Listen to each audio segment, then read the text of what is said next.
자, 18장 온도.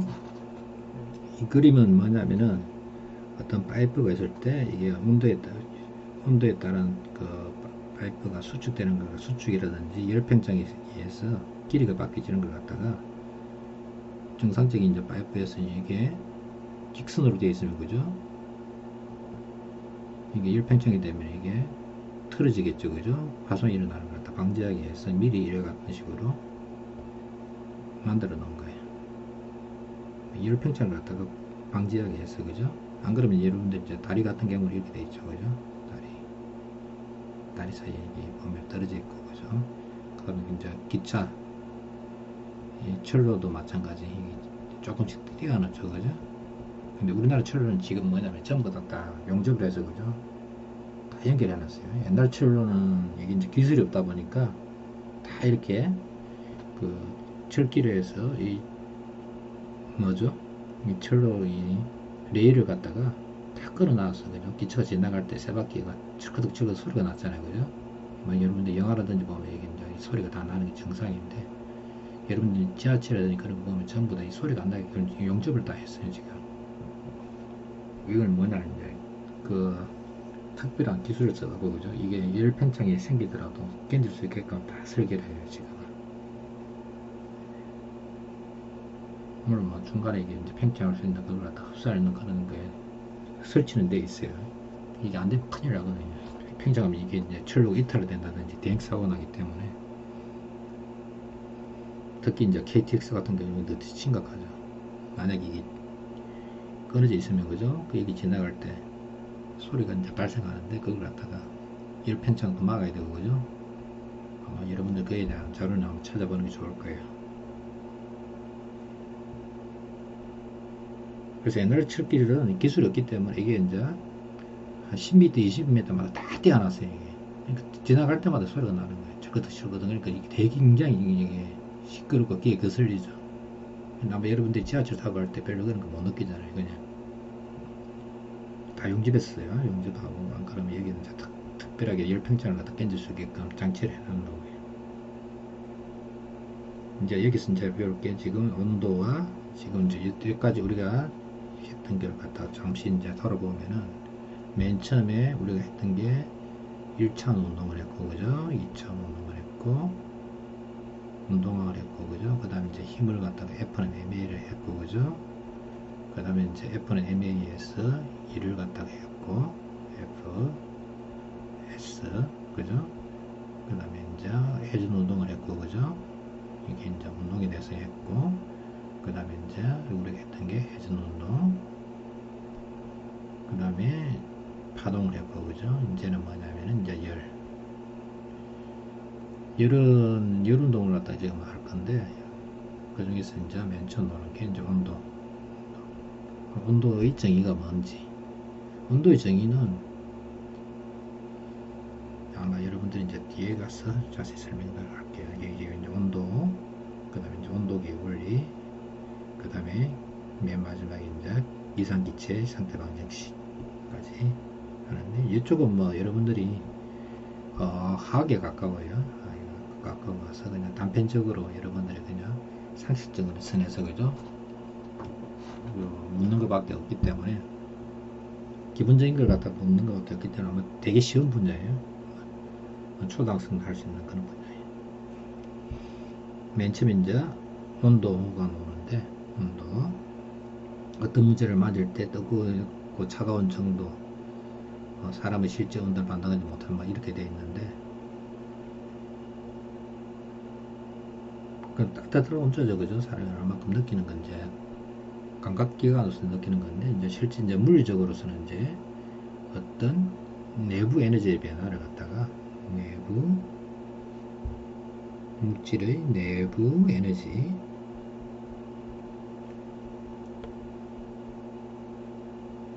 변화를 갖다가 나타내는 어떤 척도로 쓰이는 건데, 이게 이제 되게 복잡해요. 원래는 훨씬 더 이제 복잡하게 적으면 이게 T는 정의가 아마 델 S분은 델 U분은 1인가 아마 이렇게 될 거예요. 이게 이제 참 복잡한 식이거든요. 내부 에너지, 이게 이제 S는 엔트로피, 이제 엔트로피까지 들어가야 이게 온도가 제대로 정의가 된다고. 원래는 아직 엔트로피를 아직 안 배웠어요. 그런데 이제 온도를 나타내는 단위로서 이제 쓰이는 게 핫시와 습시가 있어요. 핫시와 습시. 이것도 먼저 할게요. 물이 어는 걸 갖다가 0도씨, 끓는 점을 갖다가 100도씨라고, 핫시는 물의 어는 점을 갖다가 32도씨, 끓는 점을 갖다가 212도씨로 정해요. 그럼 핫시 0도씨는 뭐겠어요? 핫시 0F.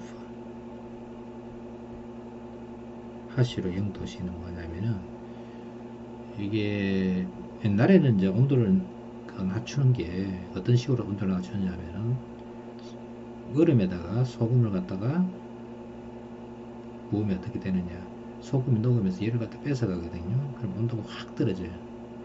그럴 때 얼음에다가 소금을 넣었을 때 그죠, 가장 온도를 내릴 수 있는 게 뭐냐면 핫시 0도예요. 핫시 0도. 그러니까 옛날 구닥다리 방법이죠. 그죠?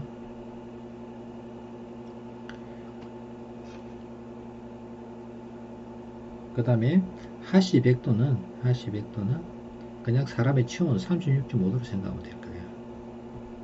섭씨로 다 했을 때.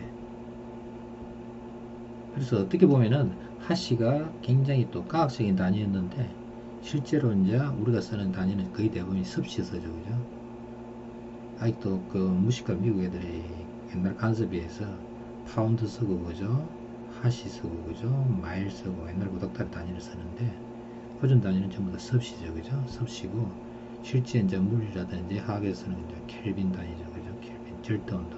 켈빈. 물이 오는 걸 0도, 끓는 걸 100도실에서 100도물 한 게 섭씨 온도에 이제 제일 중요한 게 빠졌죠. 그죠? 이게 대기압이죠. 그죠? 대기압. 1기압 있어요. 이게 기압이 따라서 끓는 점이 달라지기 때문에.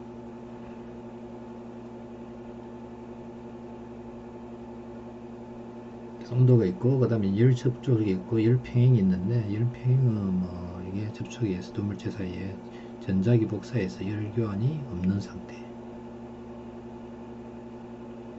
같은 온도가 된다는 얘기는 무슨 얘기냐면, 우리가 따뜻함을 느낀다는 건 뭐냐면은, 이게 어떤 물체에서 나오는 이 전자기 복사를 갖다 느끼기 때문에 우리가 따뜻하다는 걸 느끼는 거예요. 그러니까 아무리 차가운 물질이라도 이 복사는 해요. 복사는 하는데, 아마 여러분들이 이제 흑제 복사까지 아마 하면 양자역까지 해야 되는데, 그것까지는 안 하고,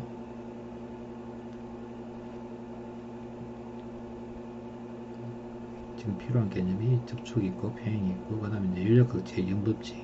영법칙은 제일 쉬워요. 연력극 영법칙은 어떤 A란 물체하고 그죠? B란 물체가 온도가 같고, B하고 C가 온도가 같으면 A하고 C가 같다. 당연한 얘기죠. 그죠? 논리 물체로 봤을 때. 이제 그 얘기예요. 영법칙은. 연력학 0법칙, 1법칙, 2법칙, 3법칙이 있거든요. 연력학. 제일 중요한 건 물론 제2법칙이고, 그 다음에 이제 온도계와 섭씨 온도능급, 섭씨 온도능급 금방 설명드렸고, 온도의 변화에 따라서 이제 어떤 물리적 성질이 변하는데, 액체의 부피가 이게 늘어나요. 온도가 올라가면 고체의 길이가 일반적으로 늘어나고, 고체의 부피도 늘어나게 되고, 부피가 일정할 때 기체 압력은 증가하게 되고, 압력이 일정한 기체 분비가 증가하게 되고, 여러분들이 잘 알고 있는 PV는 nRT라는 공식이 있죠. 그죠? 그 다음에 이제 도체의 전기저항은 늘어나게 되고, 도체의 전기저항은 늘어나게 되고, 온도가 올라가게 되면 전기저항은 늘어나는데, 반도체는 어떻게 되느냐? 반도체. 이건 이제 여러분들이 전전컴이니까 알아둬야 될 게, 반도체에서는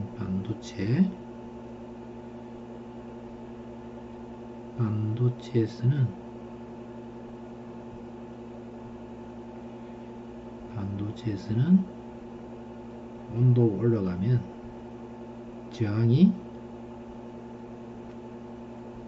늘어나는 게 아니고 저항이 줄어들어요.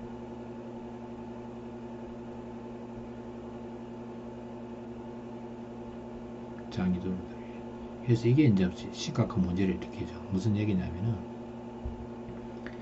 도체 같은 경우에는 온도가 올라가게 되면 그죠? 온도가 올라가게 되면은 저항이 커지잖아요, 그죠? 그러면 어떤 회로에서 회로가 있고 저항이 커지면 흐르는 전류 양이 어떻게 되겠어요? V는 IR에서 전류가 줄어들겠죠, 그죠? 전류가 줄어들면 발생하는 열이 줄어들기 때문에 온도가 유지되는 게 가능한데 반도체 같은 경우는 만약에 반도체가 어떤 회로상에 들어있어갖고 전류가 흐르는데 온도가 올라가면 저항이 줄어들어요. 저항이 줄어들면 어떻게 되느냐? V는 IR에서 전류가 더 증가해버려요. 전류가 더 증가하니까 어떻게 되냐? 열이 더 많이 발생하겠죠. 순식간에 타버린다고 얘기해요, 반도체. 그런 문제점이 있어요, 이게. 자, 그래서 온도에 따른 물질 성질들이 있는데, 이게 액체 부피가 늘어나는 게 이제 요한 게 이제 알코올 온도계죠, 그죠? 일반적인 이제 그 수온 온도계라든지 알코올 온도계는 이게 액체 부피가 늘어나는 성질을 이용한 거고, 고체의 길이가 늘어나는 걸 이용한 게 바이메탈. 메탈을 갖다가 두 개를 갖다 붙여놓고 바이메탈이니까 뭐 쉽게 말해서 구리하고 뭐 이런 것들 철을 갖다 붙여놓으면은 이 구리가 훨씬 더 열팽창 계속 크거든요. 커지면 어떻게 되느냐 이게 휘어지겠죠, 그죠? 휘어지는 거는 하면은 이게 구부러진다면 그러면 이제 어떤 회로 같은 게 있다 치면은 여러분 대표적인 여러분들이 커피부터죠, 그죠? 커피부터에서 온도가 올라가면 어떻게 되느냐? 스위치가 탁 꺼지죠, 그죠? 물이 끓기 시작하면 그 원리가 여기 다 들어있는 거예요. 바이메탈 온도계, 다림이라든지 뭐 대부분의 온도계를 갖다가 다이브는 열에 의해서 스위치 역할을 하는 거 보면 대부분이 바이메탈 온도계를 제일 많이 써요. 네. 상대적으로 이제 정확도는 제일 떨어지는 온도계죠, 그죠? 온도계 중에서 제일 정확한 온도계는 이제 수온 온도계지. 수온 HG 온도계를 제일 많이 쓰죠, 그죠? 이게 제일 정확해요. 그 다음에 이제 도체의 전기 저항을 갖다가 바뀐 걸 이용한 게 이제 열전대로 했는데 이게 무슨 얘기냐면 열에 의해서 전기 저항을 갖다가 바뀌는 걸 갖다가 이용해서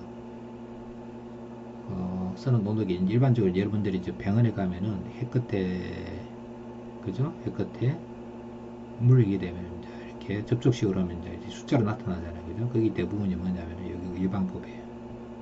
도체의 전기 저항이 증가하는 걸 이용해서 회로는 간단해요. 이게 일정한 전류를 갖다 흘려준다 치면 이 전류가 흘러간다 치면 저항이 증가하면 어떻게 되죠? 여기 걸리는 전압이 증가하겠죠, 그죠? 그래서 여기에 걸리는 전압을 갖다가 측정함으로써 전류가 일정하게 유지해야 하기 때문에 좀 회로 구성은 좀 어렵겠죠, 그죠? 일정한 전류를 갖다가 흘려주게 함으로써 V는 IR에서 그죠? 이 저항이 증가하면은 여기에 걸리는 전압을 갖다가 증가하게 해서 이 적용된 전압을 재므로써 그죠? 우리가 온도를 갖다 알는 온도 이게 이제 병원에서는 일반적인 이제 디지털 온도계고 요새 이제 코로나 사태 이런 데서 보면 비접촉식으로 그죠? 이렇게 찍어서 그죠? 보는 게 이게 뭐냐면은 복사에 의해서 물질의 색깔에 의해서 이제 복사 온도계가 대부분 많이 쓰이는 거죠. 복사 온도계를 갖다가 쓰는 거는 이 물질의 색깔을 이제 전자기 복사에 의한 거거든요. 이제 뜨거운 물질일수록 어떻게 되죠? 색깔이 붉은 색깔에서 노란 색깔, 그죠? 그 다음에 파란 색깔. 여러분들 그 뭐죠? 알주노초 파남보 있잖아요, 그죠? 가시광선, 노초, 파남보 이렇게 되어 있을 때 이쪽으로 가서 보라색으로 가서 파장이 짧아지잖아요, 그죠? 그런 게 이거는 무슨 얘기냐면은 온도가 더 올라간다는 얘기죠. 그러니까 보통 보면 이제 센물이 녹을 때 보면은 처음에 이제 붉어지다가 그 다음에 이제 주황색으로 됐다가 노란색으로 됐다가 그 다음에 이제 하얀색이 되죠, 그죠? 그 태양이 하얀색인 이유는 태양빛이 하얗다고 해야 되나, 그죠? 백색각선이라고 하거든요. 발전노초 파남보가 다 섞인 색깔인데 이게 이제 하얗게 보이는 이유는 태양의 표면이 6000 K로 굉장히 높기 때문에 이게 이제 온도가 더 낮아져서 그죠? 담배불 같은 경우는 이제 굉장히 붉은 색깔이 되는 이유가 온도가 낮기 때문에. 물론 이제 사람 같은 경우에는 이제 원적외선이 나오죠, 그죠? 사람 같은 경우 적외선, 원적외선 얘기 이제 파인프라레드 이런 게 나올 거고 이게 이제 뭐냐면은 뭐 여러분들이 뭐죠? 지금 이제 코로나 사태 때 보면 비접촉식 온도계 같은 경우에는 이 전자기 복사를 갖다가 복사 온도계를 갖다가 운영한 것들이에요. 그 다음에 이제 이 곡선은 여러분들이 좀 알아두세요. 어떤 기체가 온도가 내려가면 부피가 점점 줄어드는 거예요. 그래서 이런 식으로 해서 해보니까 한 점으로 모이더라는 거예요. 절대온도 0도가 이렇게 채워지는 거예요. 모든 기체가. 실제로 이제 가기 전에 어떻게 되느냐. 액체가 되어버리죠. 그죠? 액체가 되는 거예요. 절대온도 이게 이제 273도C가 되죠. 그죠? 그래서 0K. 절대온도 K. 켈빈이라 할 때 이 K는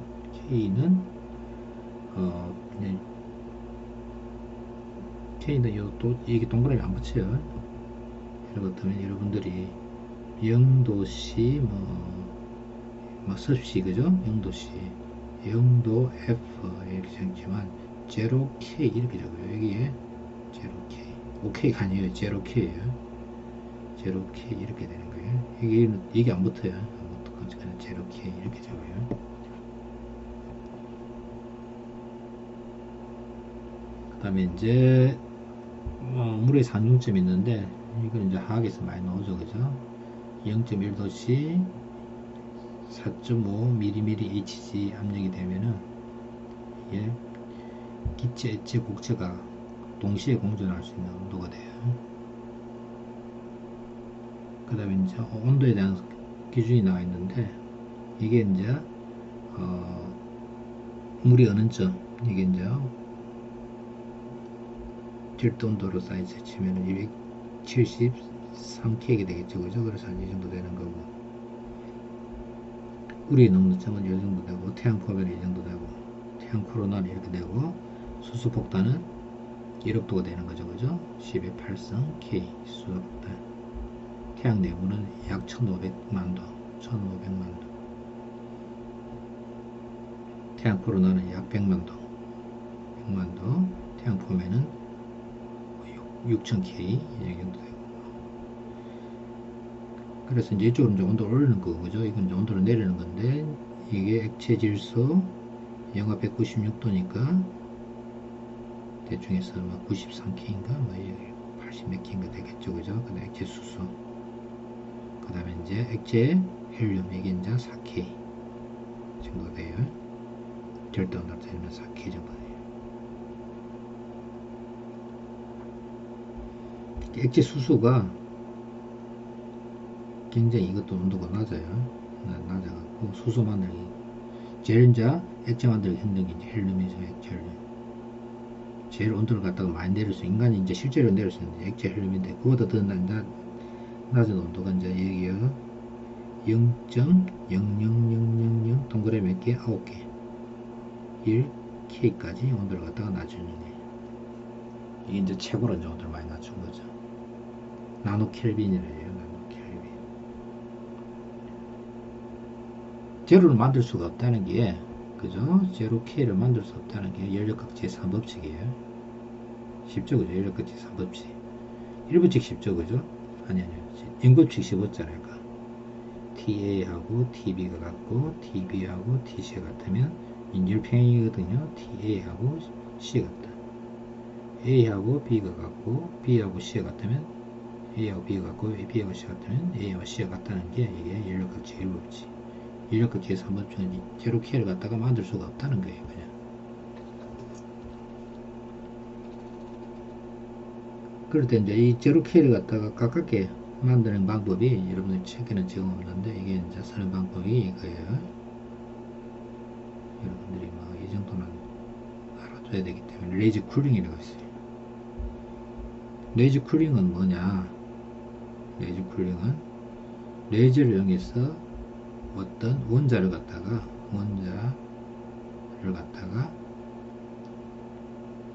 고정을 움직이지 못하게 고정시키는 거예요. 그 원자가 움직이지 못하게 딱 고정시키는 거예요. 그러면 이제 여러분들 알다시피 화학에서 아마 배웠을 거예요. 어떤 물체의 운동 에너지 2분의 1 mv 제곱의 평균 mv 제곱의 평균이 이게 이제 운동 에너지인데 이게 2분의 3 kt와 같은데 운동 에너지가 거의 제로를 만들 수가 있다는 얘기는 절대 온도를 갖다가 0도로 만든다는 얘기이기 때문에 레이저를 이용해서 어떤 원자를 갖다가 고정시켜 버리면 어떤 원자를 갖다가 있을 때 여기다 대고 레이저를 갖다가 사방에 쏴주면은 이 레이저에 의해서 원자가 동화를 못 가고 그죠? 이렇게 정지를 시킬 수 있어요. 물론 완벽한 정지는 없어요. 이와 같은 식으로 레이저를 갖다 이용해서 원자를 갖다가 이렇게 가다 놓으면 되면 이게 이제 레이저 쿨링이네. 좀 말이 안 되죠, 그죠? 그 레이저를 쏘았는데 이게 이제 쿨링이 된다는 얘기는 이게 이제 다른 식의 의미예요. 실제로 이제 이 원자가 움직이지 않고 그죠? 거의 정지 상태를 만들 수 있는 거예요.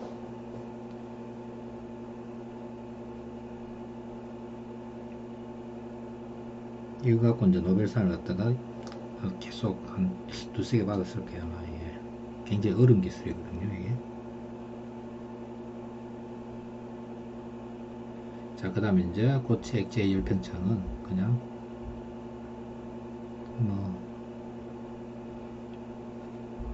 알파에 비례하고 그죠? 델타 t에 비례할 거고 전체 길이에 비례해서 늘어나는 길이 어떤 망대기가 늘어나는데 늘어나는 요 델타 L은 요 본래 길이가 길면 길수록 길 거고 그죠? 그 다음에 델타 T 온도에 비례할 거고 그 다음에 알파 어떤 비례 개수가 되겠죠. 부피 계산 이건 이제 이것도 마찬가지죠. 이 부피 델타 V는 그냥 V만 바꿔준 것밖에 없죠. L 대신에 이건 이제 알 필요는 없고 그죠? 기체설료 팽창도 이건 알 필요 없고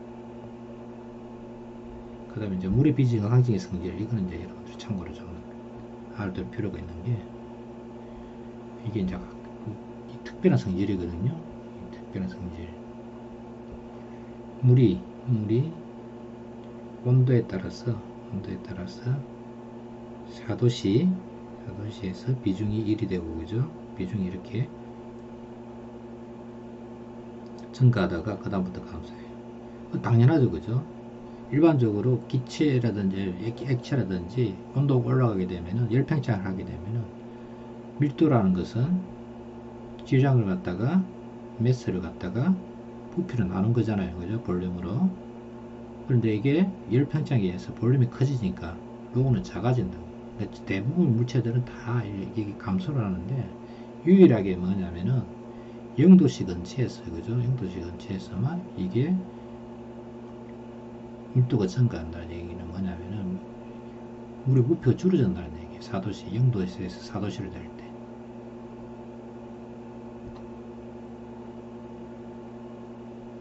그래서 어떤 겨울에 그죠? 물을 갖다가 두면은 연못에 물이 이제 고여있다 치면 그죠? 물이 고여있어요. 이게 이제 물의 온도가 이렇게 같으면 뭐 한 10도씨 정도 채웠어요. 10도씨 되는 물이 이제 있다가 추운 겨울에 오게 되면 어떻게 되느냐? 겨울에 오면 찬 공기가 오겠죠, 그죠? 그러면 이제 물이 식으면서 어떻게 되느냐?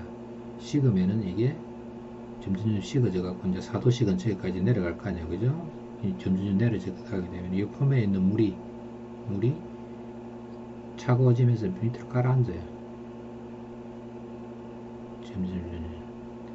계속해서 이제 4도씨까지 내려갈 거 아니에요, 그죠? 이게 밑에 있는 물이 올라가게 되면은 그래서 일반적으로 호수가 크잖아요, 그죠? 큰 호수가 있을 때 물이 많을 때는 추워져도 그죠? 물이 얼지를 않는다고요, 잘. 물론 온도가 급속하게 추워지면 이 포면이 얼겠죠, 그죠? 이게 얼 수는 있지만 물이 계속해서 이게 이 순환이 일어나면서 그죠? 여 밑에 물이 4도씨로 떨어질 때까지 이게 4도씨가 다 차고 나면 그때부터 이게 물이 이제 식기 시작하면서 그죠? 이게 층을 이루면서 그때부터는 이제 뭐냐면은 더 내려가서 그때부터 이제 열기 시작한다고. 이렇게 되겠죠, 그죠? 이렇게 밀도가 높아지기 때문에 이제 4도씨까지 찰 거고, 그죠? 그 다음에 이제 3도씨, 뭐 1도씨가 되더라도 이게 화면부터 이렇게 그때 0도씨까지 떨어지고 그때부터 이제 물이 얼고, 그죠? 그 다음에 이제 물이 얼게 되면 더 재밌는 게 일반적으로 액체에서 고체로 갔을 때 대부분의 물체들은 부피가 줄어드는데 물만은 또 어떻게 되느냐? 부피가 또 더 늘어나죠, 그죠? 그래서 얼음이 떠버린다고요. 그래서 물은 항상 보면 이게 표면부터 얼고, 그죠? 그 다음에 얼고 나서는 또 떠 있는 게. 그러면 어떤 현상이 또 생기느냐? 영하 10도가 되더라도, 그죠? 물이 이제 점점 얼겠죠, 그죠? 그렇게 되면 또 뭐냐면, 얼음 이 자체가 뭐냐면, 일종의 단열재 비슷하게 돼서 더 이상 얼음이 계속해서 얼지를 못한다고요. 열이 전달돼야 되는데, 여기 전달될 수가 없게 된다고. 그래서 아무리 남극의 지방에, 그죠? 영하 80도 이렇게 뭐 떨어지더라도, 그죠? 얼음 두께가 뭐 1km까지도 돼요. 서서히 오면 점점 얼겠죠, 그죠? 그래도 남극 저 깊은 호수 같은 경우에는 얼음 두께가 뭐 1km 이상이 되는데도 이게 호수 밑에 물이 있는 경우가 있어요. 마찬가지로 북극도 마찬가지죠. 북극해도 마찬가지. 얼음의 두께가 있더라도 얼더라도, 그죠? 요 밑에는 반드시 물이 있게 돼요. 그 다음에 여러분들 이제 강원도 이제 소양호 같은 경우는 이제 대표적인 데인데, 이 같은 경우는 이제 어떤 현상이 생기냐면은 물이 이렇게 겨울이 되면 이제 점점 해서, 그죠? 얼게 되는데 밑에 물은 이게 4도씨 가까워지고, 그죠? 4도씨 가까워지고 이제 봄이 왔단 말이에요. 그러면 이게 물의 온도가 잘 안 올라가요. 그래서 소양호 물은 물론 이 4도씨는 아니고, 그죠? 한여름에 와도 이게 물 깊은 곳에 있는 물은 이게 거의 한 10도씩 이상 안 올라가요. 예. 그래서 여러분들이 알고 있는 건 뭐죠?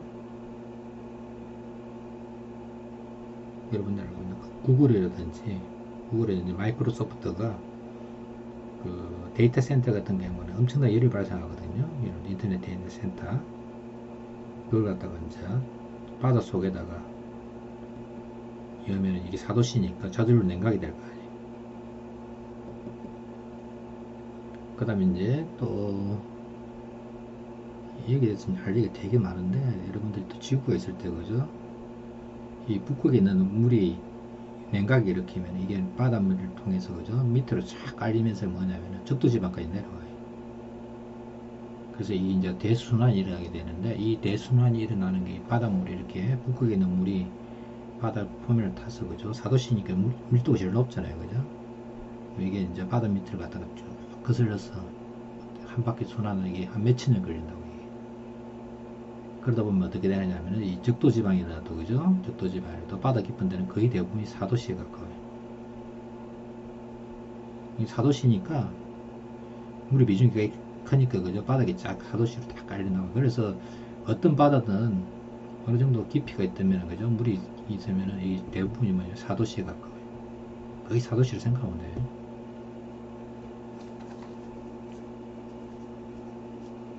그 다음에 이제 여러분들이 뭐 생활 속에서 보면은 이 4도씨 물이 또 맛있죠, 그죠? 맛이 제일 좋은 게 4도씨에 가까운 거예요. 그 냉장고 온도가 대부분 이렇게 돼 있어요, 4도씨. 아마 여러분 냉장고 온도 음식물 보관 온도가 거의 대부분이 4도씨에 가까울 거예요.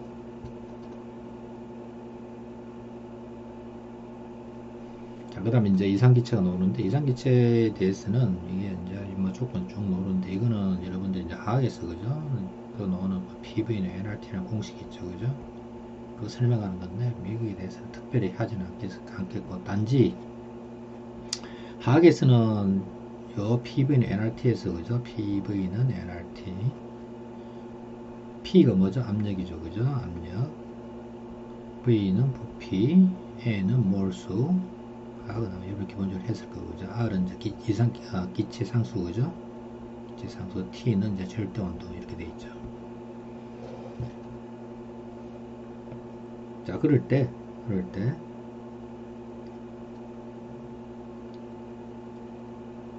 1몰, 그죠? 아마 여러분들 화학에서 이걸 배웠어요. 1몰 1기압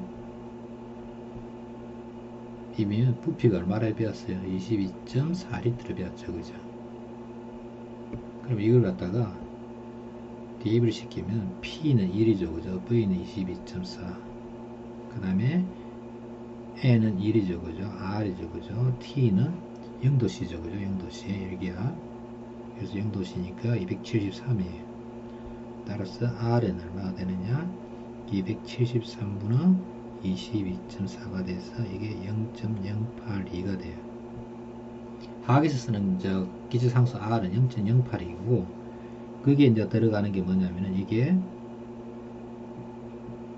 1기압이죠, 그죠? 1 ATM, 그 다음에 리터, 그 다음에 per K가 돼요. 그 다음에 per mole, 그죠? 이 기체상수예요, 이게. 0.08가 나오는데, 이건 이제 22.4를 갖다 그대로 한 거고, 물리에서는 이제 뭘 쓰냐면, 이게 완전 달라요. P는 얼마냐? 1 ATM이 아니고, 1기압이 얼마냐면은, 아직 제가 또, 아직 압력에 대해서, 뭐죠? 유체역학에 대해서 아직 안 올렸는데, 유체역학에서 1기압은 얼마냐면은, 정확하게는 10의 1013 곱하기 10의 5성, 10의 제곱, 1013 헥토파스칼이거든요. 그래서 1.013이에요. 013 곱하기 10의 5성이에요. 뉴턴 퍼 메타고, 그 다음에 22.4는 얼마냐면 22.4 곱하기 리트는 뭐냐면 10의 마이너스 3성 세제곱미터예요. 이 두 개를 곱한 값을 쓰다가, 그죠? 273을 갖다가 나누게 되면은 얼마 되냐면은 R이 얼마 되냐면은 8.3 줄 per K가 나와요. PV는 이게 계산하면 이게 이제 에너지 단위가 되고, 그죠? 그래서 물리에서 쓰는 이 기체상수 R은 8.3이에요. 화학은 0.08이고, 그 차이는 있어요. 그 다음에 이제 이산기체의 모양이 나오는데, 이게 이제 기체수가 많고, 뭐, 펭귄굴이 뭐 쭉 나오는데, 이건 이제 여러분들이, 뭐죠? 과학에서 한 내용이니까 그냥 넘어갈게요. 그래서 이제 제일 중요한, 이건 알아둬야 되겠죠. 그죠? 이산기체가 가장 갖고 오려면 아주 낮은 압력, 낮은 밀도가 돼야 되는 거예요. 왜 그러냐면, 기체 분자가 많아지면 자기네들 인력이 생겨서 이산기체에 달라진다. 이건 화학에서도 한번 배웠을 거예요. 소위 말해서 이제 반델발스의 힘에 의해서 기체가 뭉쳐지는 걸 갖다가 검색에 의해서 이게 이제 PV는 nRT, 그냥 이거는 넘어갈게요. 몰수 이거는 다 아는 거니까 PV nRT. 그 다음에 이제 R은 요걸 써야 된다고요. 물리에서는 이건 이제 화학에서 아까 0.08이 있었죠, 그죠? 1 ATM 리터가 되고, 그 다음에 이제 볼트만 상수가 나오는데, 볼트만 상수 KB가 나오는데, KB는 기체상수 R을 갖다가 아보가드로 숫자로 나눠준 거예요. R이 8.3이었죠, 그죠? 아보가드로 숫자가 얼마냐? 6 곱하기 10의 23성. 그러면 이게 이제 1.38 곱하기 10의 마이너스 23성 줄 per K가 돼요. 이게 이제 볼트만 상수예요.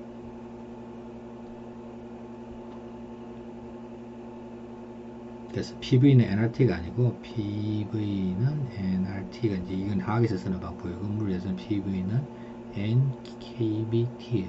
N은 뭐냐? 기체 분자의 개수예요. 그러니까 N에 아보가드로 숫자를 갖다 곱해준 거죠, 그죠? 몰수에다가 아보가드로 숫자를 곱해주면은 1몰 개수라면 기체 분자의 개수가 되고,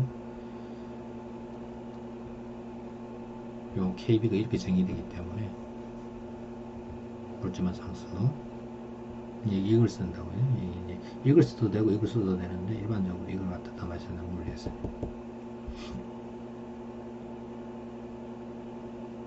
이거는 캔 데우기, 이거는 이제 부피 늘어난다는 건데, 이거는 여러분들이 알 필요는 없어요. 여러분들 화학이니까. 그래서 여기 나오는 내용들은 보면은 대체로 그 온도 쪽은 화학에 가깝고, 그죠? 크게 여러분들이 어려운 내용은 없고 그죠? 기본적인 그밖에 없기 때문에 그냥 가볍게 읽어보고 그죠?